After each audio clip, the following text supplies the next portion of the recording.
Welcome back to College Football Addiction. Brian from Clemson Football Live. And there are a ton of expectations on Clemson this year. It feels like, and I know there are other dark horses, but it feels like kind of what it felt like last year at this time. It was Clemson and then maybe one other team for the ACC championship. Now, we may have thought that was Florida State, but this year I think it's Miami that should finally make it to Charlotte and hopefully put up more than just a field goal this time.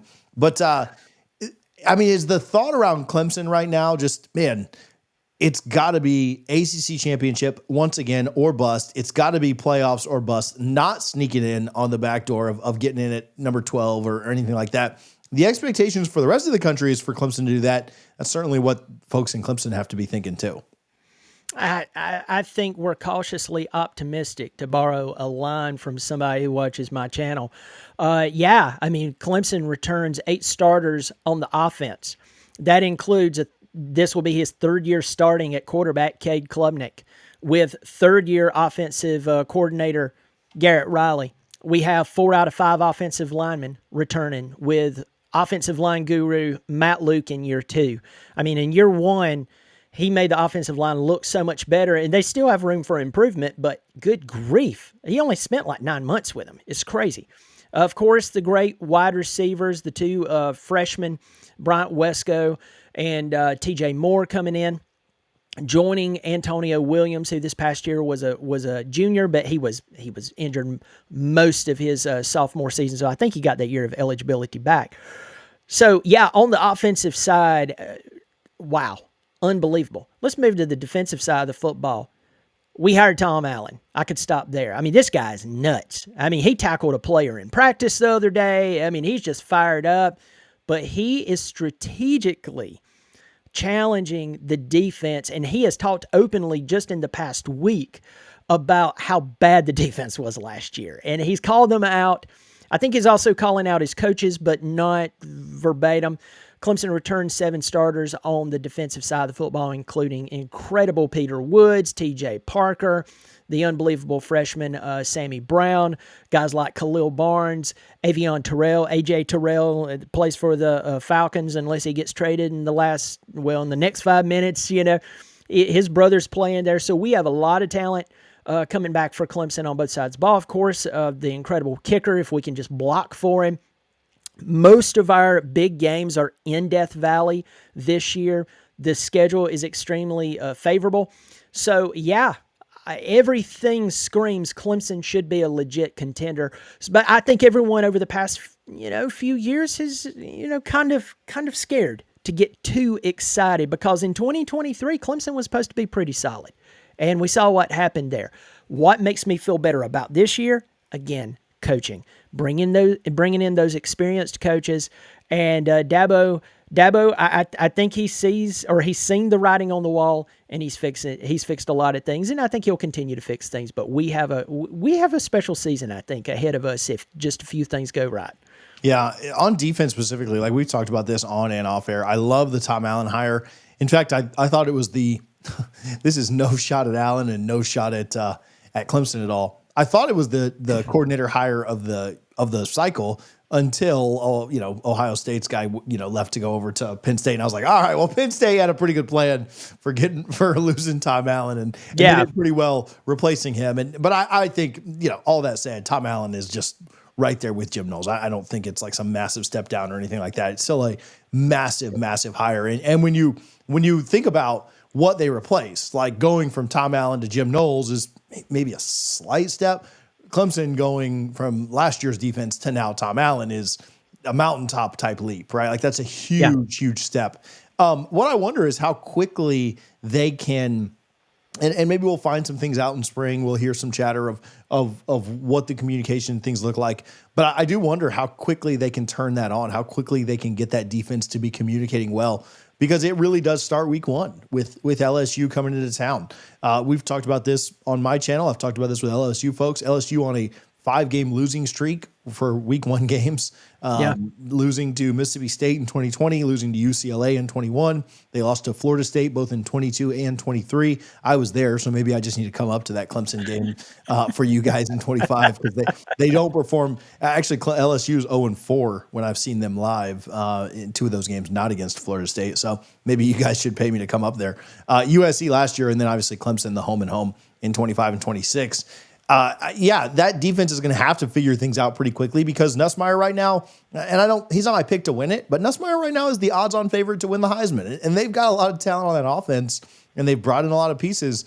That's going to be a very big challenge to start the year out. Now, if you get through that, I think you really do look at the rest of the schedule and you say, like, man, this is a very, very manageable schedule, just like you mentioned. And even if you lose it, like, the season's certainly not over to lose to another team that's probably going to be fighting for the playoffs. But you win that, and you almost are booking your tickets for the first round or maybe the second round of the playoffs. So just thoughts on how quickly the defense can kind of get up to speed, because it was a struggle at times last year. Yeah, I think they're definitely going to be getting up to speed even by that week 1. Why? Tom Allen, just his persona, way, way different. One of our linebackers came out last week and he said, I mean, I'm getting screamed at, I'm getting yelled, and I'm loving it. If you think about that, a human being, a linebacker going, I'm getting yelled at and I'm loving it. Tom Allen came out last week and he said, and guys, I don't watch coaching press conferences, coaches press conferences, because most of it is just a bunch of bull. I actually went back and read through what he said, and I was ready to run through a wall. He called out Clemson for missing assignments. He called out Clemson and their poor scheme last year. He called out players for not being able to make tackles. He called out everyone who even thought about playing or coaching defense for Clemson, and he did that last week.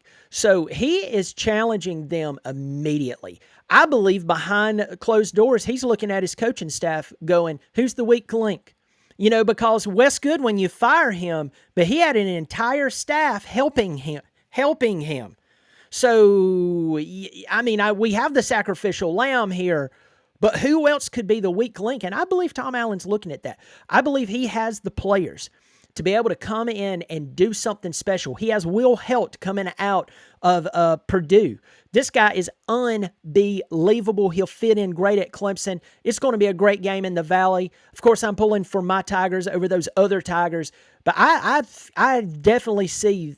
I got to be careful here. I'm not making a prediction here way back in March, but I wouldn't be shocked if we gave them season opener number 6 in a row, because Tom Allen is changing the persona of the team. The players are responding. They're noting the differences in just his approach, and I'm telling you, I think that's going to propel us. Excited to see what Clemson looks like this year. They really do feel like this could be the year to really make a run. I've talked with you about Cade, and we did a video when Cade announced he was coming back. I mean, he's my QB1 for this year, and that's not me trying to kiss up to Clemson fans or anything like that. Like, I don't care enough to do that. We do enough. We do enough content around every team that's got a top quarterback that, like, whatever. You just can't say that for every team. I really like Drew Aller. I think he could take a massive step forward this year. I'm very interested to see what Lagway and Arch Manning look like in their second seasons and really just being the full-time guy at their programs. We do a lot of LSU stuff, and so I'm not as high on Nussmeier. Don't want the LSU fans to go crazy over that, but I think he'll be very good. I think he'll be top 5 to 10 in the country and still a really good option for a team to draft next year. So, I'm excited about that, but I think that, man, it all comes down to quarterback. And I think Cade, again, at this moment is probably my QB1. And just him coming back, those weapons that they've got, I'm excited for Clemson this year. I think they're going to be really freaking good. And the additions they've made on defense from a staff perspective, the young guys that played well last year that are kind of still in the system. You mentioned the linebacker. I think that they've got a chance to really not even really surprise people. They're the favorite to win the ACC. They're the favorite to get a first round bye by winning the ACC. Like, it's not, Clemson's not coming out of nowhere, right? Like, Clemson's been a really good program for the last couple of decades. Like, we understand that Clemson is supposed to be here, but I think that they're going to kind of remind everybody who they have been. And, as a Florida State fan, I don't necessarily love that. As a college football fan, I'm pretty excited about it. Yeah, I mean, let's talk about pressure and expectation. A lot of people run from pressure and expectation. Why? Because if you fail, you not only fail at just a regular level, it's a fall. Like the perception of your lack of achievement is just magnified. With that said, Clemson has to get back. This is a key. This is something I just thought about. This is a key for Clemson's success, not only for 25, but moving forward. Clemson has to get back to welcoming the expectation to be great. Not 10 wins, not winning the ACC. Okay, the ACC is, ugh. They have to get back to welcoming the expectation. The country expecting Clemson to do well this year is actually a compliment. They're not scratching you behind the ears. They're not propping you up like they've propped up other programs because, well, they won 15 national championships, but, 10 of them were back before World War I. I mean, Clemson has expectation, and that is a compliment. They need to accept and absorb that expectation instead of running from it. And I believe if they will and they process it properly, I truly believe they could be a legitimate contender for this year. But the country is looking at them going, Clemson, you have the talent. You're starting to get the coaches back in place. We saw your schedule. You're supposed to be in the playoff, and you're supposed to contend. So as a Clemson fan, that excites me because when you have all those pieces together, it's just logical to expect them to have, success at a high level. Yeah, without a doubt. Brian, where can people follow you, man? Where can they find your work? Yeah, you can find me on YouTube, Clemson Football Live. Drop a line, let me know that you saw me on here. And TJ, it's always a pleasure coming on the show, dude. Yeah, I appreciate you, buddy. Go check him out. I try to hang out in the live comments sometimes when I see a show is on. So go check out Brian. He does a great job. And I appreciate your time and time tonight, bud. Man, glad to be here. It's always a blast. Thanks, buddy.